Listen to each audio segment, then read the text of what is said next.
And Walmart Obama proves my point as a reporter shows him polls showing Trump's agenda is extremely popular and asks him, what, if anything, does he agree on?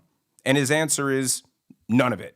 Watch. Donald Trump's favorability rating is actually higher than it ever was the first time around. Let me ask you, a recent poll by Marquette looked at several of the things that he has done or says that he is going to do, and 63% favor federal government's recognition of only two sexes, 60% favor deporting immigrants who entered the United States illegally, 60% favor expanding oil and gas production, 59% favor declaring an emergency at the southern border. Is there anything you are seeing that Trump is doing that you are in favor of, that you think is the right thing?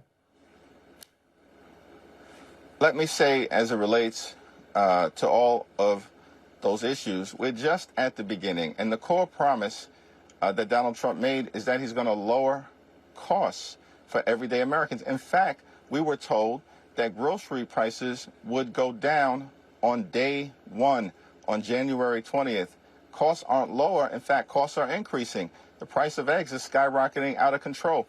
Inflation is on the way up. That was the core promise that's been broken. So clearly, Trump's agenda and his bull in the China shop approach is extremely popular with the American people. But yet, Hakeem Jeffries can't find one thing that he agrees on because he isn't trying to work with the Republicans. They are establishing themselves as an anti-Trump party, which might have worked in 2017, but it certainly isn't going to work when 60 to 70% of the population agrees they like what Trump is doing. And it's a numbers problem. The Democrats are in a downward spiral, hemorrhaging more supporters by the day. They don't have enough supporters who are moderates to justify working with Trump. Instead, they're just trying desperately to hold on to their radical base, which will also never be enough to win them future elections because they're excluding all the moderates. They can't appease the moderates because then they risk losing the radicals. And as long as the radicals are their foundation, then they'll exclude everybody else with common sense. And the few reasonable Democrats who are still left